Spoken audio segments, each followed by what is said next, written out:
But my name is Thandeka Moyo, and I am at the National Institute for Communicable Diseases in South Africa. I'm a postdoctoral fellow. So I'd like to say thank you to the organizers for inviting me to give this talk, and I hope I do it justice. So the title of my talk is The Structural Biology Landscape in South Africa and What Role Synchrotrons Play in African Science.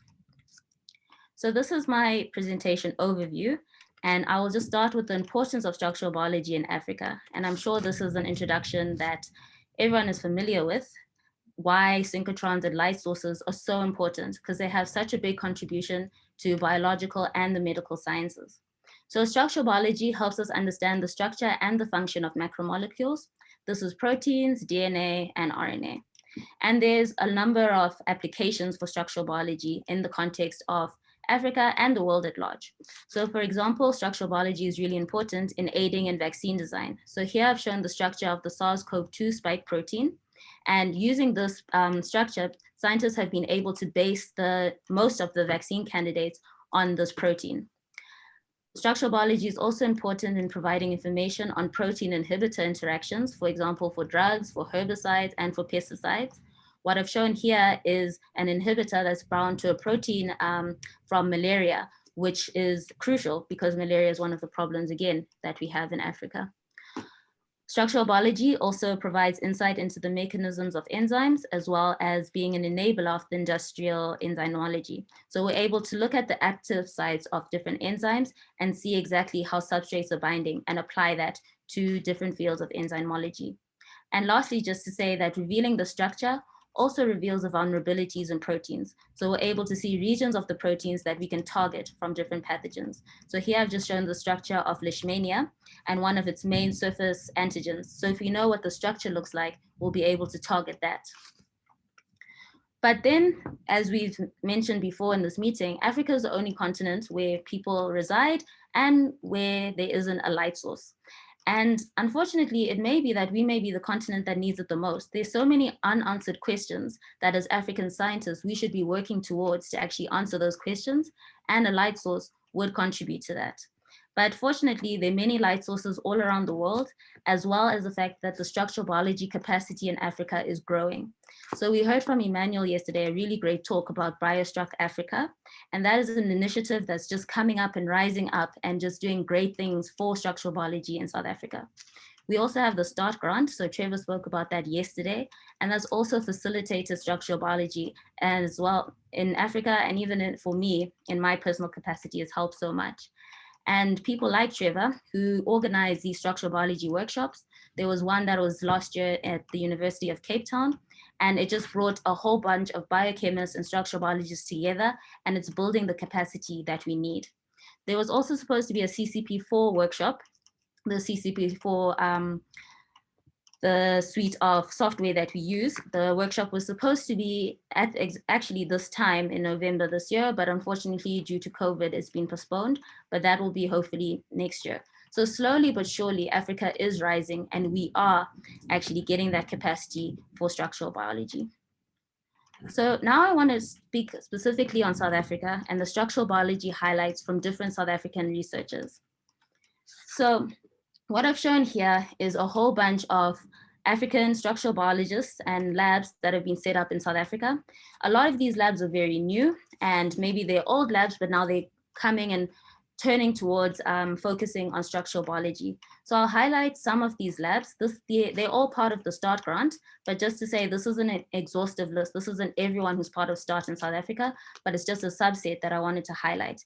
And it's really showing that young people are really driving the structural revolution in South Africa. So the first lab that I'll highlight is Albie and Anna, who are at the Northwest University, that is up here in South Africa. And they are very biochemistry focused, but now since START, they've really shifted to crystallography and getting more into structural biology. So one of the proteins that Anna works with is a non-structural protein called the NSP4. This is from African horse sickness. So NS4 is a key virulence factor, and therefore it's a target for vaccine development. But the problem is the function of this protein in the perspective of African horse sickness isn't very well known. So what Anna did through the diamond light source was to collect data, well, she crystallized the protein, collected data of the truncated version, and was able to solve the structure. The structure revealed an extremely coiled structure. And analysis is currently underway to predict the interactions that this protein has with DNA, as well as with other proteins. So if we're able to understand the protein structure of this protein, it can shed light on molecular virulence mechanisms used by it, as well as host virus interactions. The other protein that Anna's working with is Cytochrome P450 reductase, which is abbreviated as CPR. So CPR is a protein that plays a pivotal role in both primary and secondary metabolism from bacteria all the way to animals. It supplies electrons to enzymes that are quite vital for the survival of the organism. So the structural characterization of CPR helps us understand how this process all occurs, and it opens a possibility to use it as a drug target. So Anna was able to solve the structure with and without its cofactor, and this was published in scientific reports. And just to say that the structure was solved in collaboration with both the University of Free State and Trevor's lab at the University of Cape Town. The next lab that I'll focus on is at the University of the Free State, and that's in the middle of South Africa. And this is run by Dirk Opperman, as well as Carmine Tolmi, who's now a lecturer. So they work on cytochrome P450, but on the monooxygenases. So these proteins are quite cool. They heme thiolate enzymes, and they catalyze a range of reactions. And why they're so great for crystallography is that since they have heme in them, when you crystallize a protein, they have this nice red color. So it's really easy to see the difference between a protein crystal and a salt crystal for them. So their research focuses on these CYPs and how they perform regioselective hydroxylation of both fatty acids and alkanes. So they use X-ray crystallography and were able to solve the structure that I've shown here on the right. And the structure actually helped them gain insight into how the active site determines the regioselectivity of these enzymes. They also work on nitrite reductases. So these are key enzymes in the denitrification pathway. And they're copper-containing enzymes, and they were able to crystallize one from a thermophilic bacteria. So just like the other protein, these also have these nice blue color, so you can really see when you have your protein crystal. And the structure, which is shown on the right here, showed a very unique distribution of the domains as well as the subunit interactions. It also shows that there was this copper coordination that was very unusual, indicating a very novel mechanism for nitrite reduction. And just to mention while I'm here that if you want further information from any of these labs, please contact me and I'll put you in touch with all these different labs that I'm presenting today. So the next group I'll present on is the University of Stellenbosch. So this is in the Western Cape, the lower end of Cape Town, one of my favorite parts of South Africa. And this group is led by Eric Strauss, and Anton Hamann is his postdoc. So Anton got the opportunity to go to the diamond light source for a research visit where he was able to perform Xchem to help solve the structure. So what Anton's research involves is looking at antimicrobial inhibitors of Staph aureus, which is a bacteria which is causing a lot of problems. So here, and what the picture shows, is a crystal shifter. This is a semi-automatic machine that's at diamond, and it allows fishing of over 100 crystals in less than an hour. So what Anton does is he soaks his crystals with different fragments. In this case, it's inhibitors of this bacterium prior to fishing. And then these soaked crystals were then put on the beamline and data was collected. So Anton has a bunch of proteins in combination with their inhibitors, but he's just provided me with one structure to show you. And this is the crystal structure of a kinase that is bound to an inhibitor, and he got a really good resolution of 1.44 angstroms. And what he was able to see from the structure is that the inhibitor was able to be phosphorylated by ATP, and this led to the trapping of this inhibitor inside the active site. So he was able to see exactly what the mechanism is. So this gives invaluable information on how an inhibitor will act with the active site, and this will help in the development of improved versions of this inhibitor, which have better potency, so which are able to bind much better. Then the next group that I'll talk about is at the University of Pretoria, led by Wolf-Dieter Schubert. So they work on a whole multitude of proteins. ranging from human diseases to animals to bacteria. It's a whole range, excuse me. So here they're looking at the structural characterization of a multi-domain xylanase, and this is actually from termites. So previously, the individual domains of this multi-domain protein have been analyzed structurally and kinetically, and Wolf Dieter's lab have been able to look at it as the whole multi-domain protein. So temperature and pH studies showed that the two of the catalytic domains sort of had preferred to work at a neutral pH. So they defined this as a very mesophilic enzyme. And despite initial indication of this interdependence between these multi-domains, they actually find that each of the domains are connected by a flexible linker, so they're actually not dependent on one another. The other protein they work on, which is now on the human pathogen side, is a listeriosis protein. So listeria is still very relevant. In about, I think, 2018, there was actually an outbreak in South Africa. So it's still very relevant to still be researching this. So they look at characterizing the interaction between the heat shot protein 60 with a listerial protein called LAP. So usually both the heat shot protein and this LAP protein are located far away from the cell surface. And both of these proteins seem to have a function in listerial infection. So what Wolf Dieter's lab showed is that when you actually have a complex of this HSP60 and the LAP protein, these proteins actually move and they're now complex at the surface of the epithelial cells. The next lab that I'll speak about is back to Cape Town, the University of Cape Town. And this is work that is led by Ed Sturrock with his postdoc Lizelle Lube. So they work on the structural insight into angiotensin converting enzyme, which is ACE. So I'm sure we've all heard about ACE2, which is really important in COVID, SARS-CoV-2, binding to the cell and entering into the cell. But way before 2020 and COVID hit, the Sturrock lab has been looking at ACE. So not ACE2, but ACE. So the enzymatic activity of ACE is very interesting. One of the things it can do is cause a tightening of blood vessels, and this leads to a raise in the blood pressure. But they've seen that these large peptides, they're called BPPs, these large proline-rich peptides that are found in snake venom actually cause this hypertensive shock when the snake envenoms a prey. So what their research looks at is whether the interaction of these BPPs with ACE can be used as a template for designing anti-hypertensive drugs. So currently what they've been able to do is crystallize the C domain of ACE with BPP. And now recently the N domain has been co-crystallized with BPP. And now they're able to show the active site cleft with this structure. And what Lizelle has done further, which has just been published earlier this year, is actually look at the finer details of how this happens. So she was able to identify 8 unique active site residues that are affecting this binding.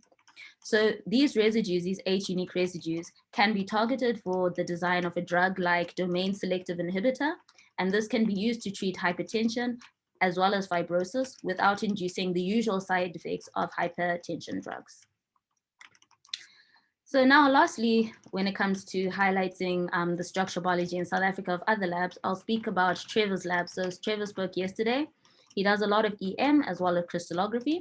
So I'll be showing data that has been produced by Stanley and Philip in his lab. So the first thing that I'll show is a protein from Plasmodium falciparum, which is a synthetase protein. So using cryo-EM, they were able to solve the structure at a 3.2 Armstrong resolution, which was good enough to actually see quite a lot of detail, actually. You can see this electron density is really good, as well as defining the binding pocket of this protein.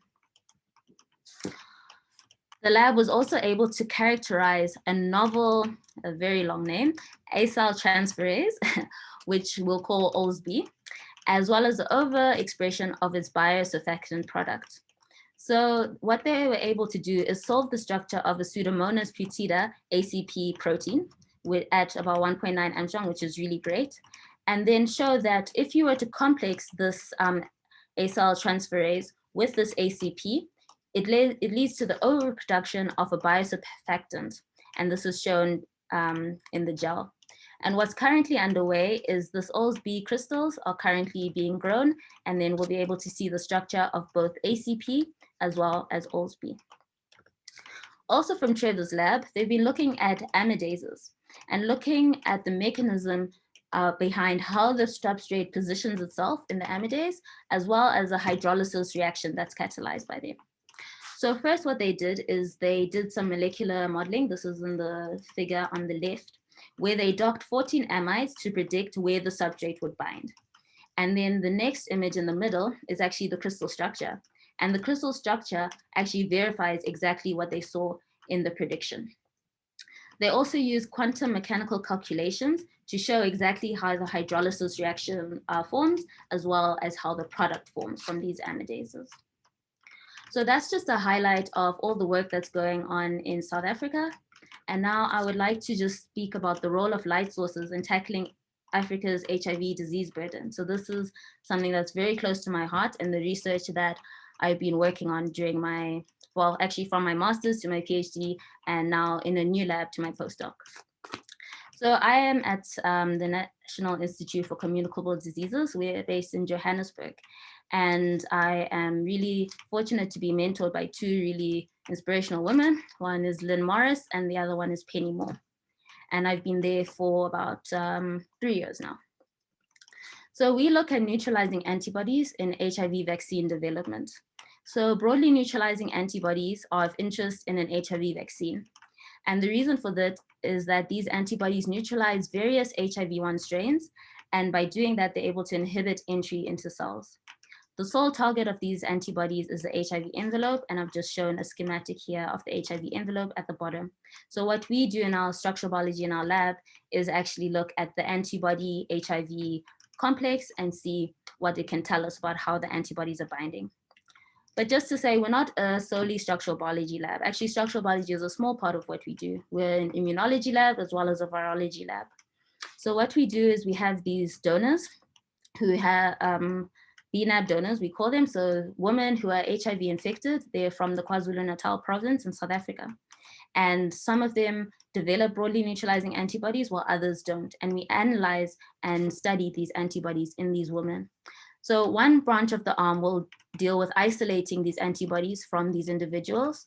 Another branch will look at sequencing the B cell lineages, so the cells which actually develop or produce these antibodies. And another arm of the lab will go on to do the viral sequencing, which will look at the virus. So this is a longitudinal study where we can study the virus and study the antibody at the same time. And as the virus changes, we understand how the antibodies change. And together, this virus antibody coevolution pathways then define what we do in our structural analysis.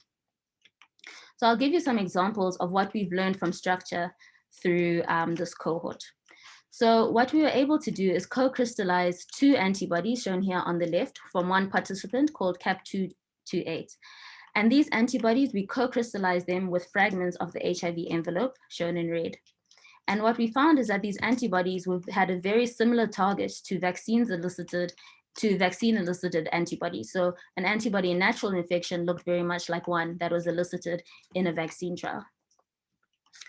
We will also use structural biology to explain why an antibody is narrowly neutralizing. So I've been speaking about these special broadly neutralizing antibodies, but some antibodies don't make it. They are always narrowly neutralizing. And we wanted to understand why. So we isolated an antibody from another Caprisa donor, and we found that it's very narrowly neutralizing. It wasn't able to neutralize a lot of HIV strains. So what we did is we co-crystallized it with the GP120 protein, and this revealed a GP120 protein is part of the HIV envelope. And this revealed that the binding angle was incompatible with a glycosylated V5 loop. And these loops are present in almost all HIV strains. So that explains why it can't neutralize almost all HIV strains. And then we were able to use a mixture of X-ray crystallography as well as negative stain EM to define a novel antibody binding target. So again, we isolated another antibody from another lady from our cohort, and using X-ray crystallography and negative stain EM, we showed that this antibody binds to a novel target. And the final thing I'll speak about on this project about how we're using structural biology in the hunt for an HIV vaccine is a project I've been working on for about the last year. This is the structural characterization of an antibody lineage from a single donor. So this donor is called CAP314. Again, she's HIV infected and developed these broadly neutralizing antibodies within 2 years post-infection. So what we were able to do then is isolate and characterize 3 antibody lineages or 3 antibody families from this individual. So I'll just be showing structural data from one of these antibody families. So using the resources from the START grant and the Diamond light source, we were able to get diffraction data and get solve our structure for this. And what was very interesting is we found that this antibody has a very unusually long binding arm. So just to show you, at the top is the GP120, that fragment of the HIV envelope. And at the bottom here is the full antibody. And here, and shown in blue, is this long arm that's reaching in, this antibody arm, and it's facilitating binding. So usually we see very long arms in the heavy chain, which is shown in red here, but not for this antibody. This antibody is very unique in that it shows it in the light chain. And this is something we haven't found before.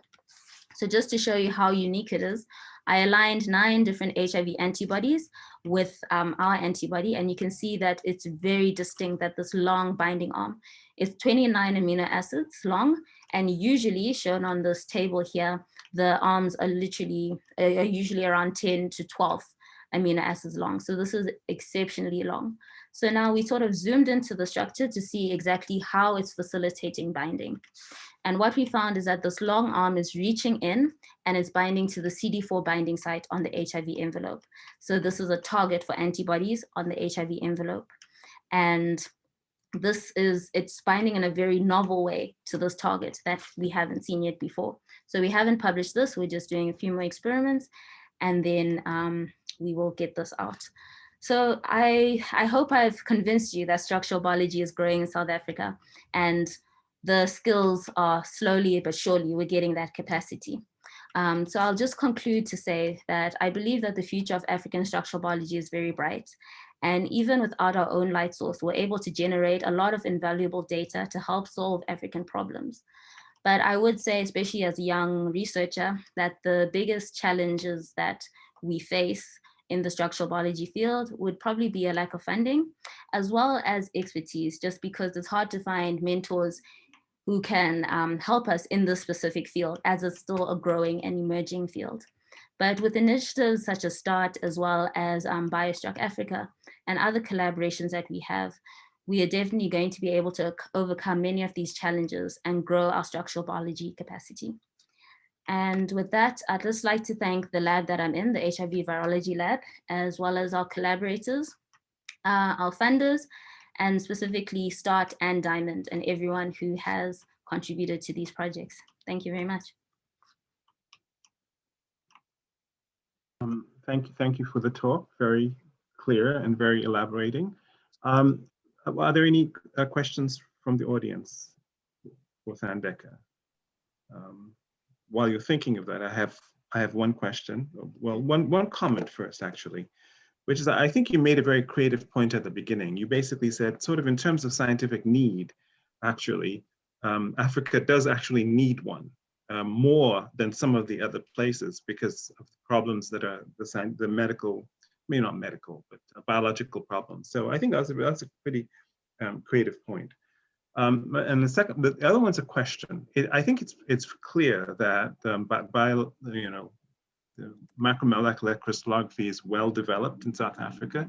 Do you have a sense, a vision as to how it is in other African countries around?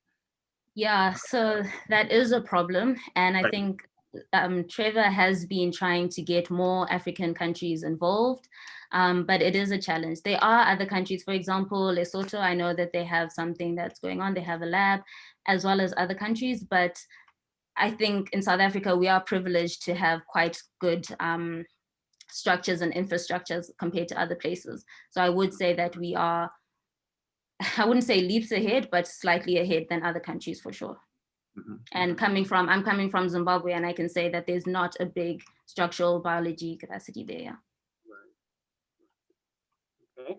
Okay. Any other questions from the audience? Let's see. Well, I So- just can't help but congratulate you, Thandeka. That was so fantastic. What a Thank you pleasure very much. to listen to each and every slide, how well you prepared it.